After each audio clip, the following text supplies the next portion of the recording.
Eu acho que essa questão laboratorial no vitiligo, ela não é tanto para diagnóstico, né? Mas sim para você descartar outras doenças autoimunes, né? Isso é fundamental. A gente sabe que uma porcentagem desses pacientes, eles podem desencadear outros processos autoimunes. O que eu vejo na minha prática, a literatura também, né, vai de encontro a isso. As doenças tireoidianas, né?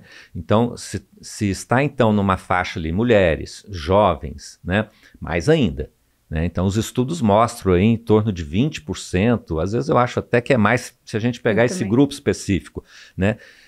Doença tireoidiana. Então, eu faço geralmente, né, uma avaliação, né, em relação a essas doenças. Então, as provas tireoidianas, geralmente a gente pode ter também as doenças associadas ao vitiligo, outras doenças autoimunes, a alopecia areata é muito frequente, você tem o lúpus, você tem a síndrome de Sjögren, você tem a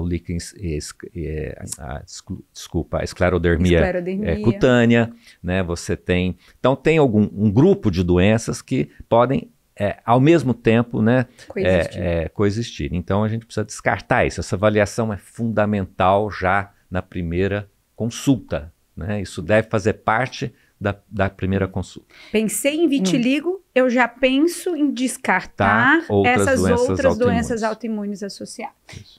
E é maravilhoso que vocês falaram dessa questão da ansiedade, e no vitiligo a gente tem toda essa questão comportamental envolvida, né? Toda essa questão emocional que envolve não só o paciente, como os familiares do paciente.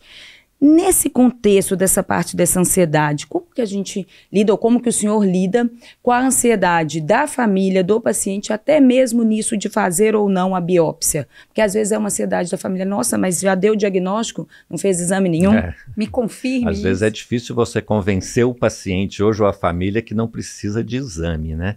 Há uma... né, eles geralmente querem exames, né, eles se assustam, né, às vezes quando você não faz.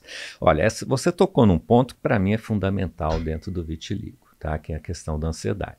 A gente não pode esquecer que o vitiligo é uma doença com impacto social muito grande, né, é uma doença que compromete extremamente a autoestima desses pacientes. Então é uma condição que já na primeira consulta você tem que ter uma visão ampla sobre isso, né? Eu falo que eu geralmente já começo a observar o paciente, a família, como essa dinâmica assim que ele entra. Você tem que ver onde essa família está sendo afetada. Nem sempre tendo muitas crianças hoje, né, com vitiligo. E muitas vezes não é a criança que está sendo mais afetada. Você tem que ver onde é isso, é o núcleo familiar, dinâmica, né? Quem é a mãe, né, que está trazendo essa ansiedade, e ela vai levar essa ansiedade para a criança. É o pai, às vezes é a avó, é uma tia, é uma madrinha. Olha, não é raro, tá, eu atender crianças em que vai para consulta a mãe, o pai, os avós. Tá? Então você veja, isso precisa ser conversado com o paciente, porque essa criança já percebe, está alguma coisa estranha. Tem muita gente mandando aqui, o que é isso, né? Então, essa dinâmica familiar é fundamental. Ninguém consegue tratar vitiligo se você não tiver isso em mente. Doença crônica de pele, isso é importante a gente falar, né? De uma forma geral, você tem que levar isso em consideração. Sim. Não pense que você conhecendo a etiopatogenia, você conhecendo todas as opções terapêuticas, você sabendo fazer imunobiológico, você vai dar conta. Você vai ter sucesso. Sucesso, aí. Não. Você enxergar o todo, né? Boa parte do sucesso, ele depende da relação que você vai ter com essa família. Da relação que você vai ter com esse paciente. Você não segura um paciente, por mais que você tenha conhecimento da doença, se você não tiver essa abordagem multidisciplinar. É você saber quando que você vai encaminhar esse paciente para o psicólogo, que isso é um erro que eu vejo, é muito comum. Os colegas, às vezes, diante de um quadro que eles acham que precisa de uma avaliação do psicólogo, pegam um receituário, solicita a avaliação do psicólogo. E transferiram, né? Transferiram. Como não se tivessem assim. Resolvido. Muitas vezes eu vou comentar isso, eu vou trazer esse assunto depois de algumas consultas. Quando você já adquiriu uma confiança nesse paciente. A empatia. A empatia, esse paciente ou essa família sente que você está com segurança para levar esse caso, aí sim você vai então trazendo todas as outras questões. Então a gente tem a ansiedade do paciente, mas também tem a ansiedade nossa, que que a gente, hoje nós vivemos num mundo de ansiosos. Então, muitas vezes, a gente tem que ver também isso, né? Tudo eu acho que isso é uma das coisas que eu mais aprendi com o Dr. Celso, diminua a sua ansiedade para que o paciente confie em você. Então, uma das coisas que eu via sempre quando eu queria resolver o problema, o Dr. Celso falava, não, você não vai colocar mais um tratamento agora. Você vai manter o mesmo tratamento.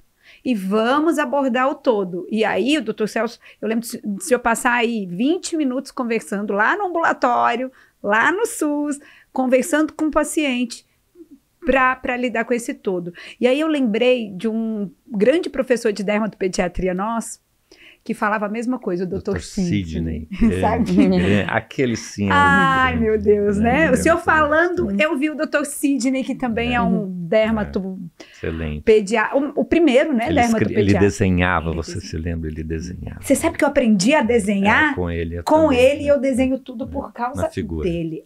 E ele falava isso. E ele tratava de forma primorosa os atópicos, né? Crianças atópicas. E ele falava, preste atenção na família. Quando entrava a família, e ele já, né? Então você veja, tratar de alguém é muito mais complexo. Porque não é de alguém, né? É de um todo. Então, se você não tiver essa visão, e hoje as relações, elas estão muito... É tudo muito rápido. Efêmero. Né? A consulta é muito rápida. E você não tem como, né? Uma doença como o vitiligo, que é nosso assunto aqui, você não tem como. Tem educação do paciente que passa pelo elo que você faz com o paciente. Isso é importante para os nossos alunos. Você escutar ele, eu falo, a parte técnica, a parte da gente ler os estudos científicos, isso eles estão aqui com a gente, né, na atualização, mas a parte do humano é você ali, olho no olho, senão o tratamento não dá certo. Isso é o essencial, maravilhoso. Diga. Colocado isso, a gente pode então passar para... vamos lá. Eu acho que isso é o primeiro. Esse é o que eu sempre que sou convidado para falar sobre vitiligo, eu gosto de começar por aí. Isso está colocado, está entendido? Então, assim, agora a gente pode Agora talvez avançar. A gente dê mais um passo. Então, talvez, gente, isso, vamos. Vocês aqui, alunos, podem ter certeza que o que foi dito até agora pelo Dr. Celso, vocês não vão encontrar em literatura nenhuma. Isso é essa percepção humana de 35 anos de vitiligo. Então, de quem já viu, já tratou e já viveu o vitiligo de todas as suas formas.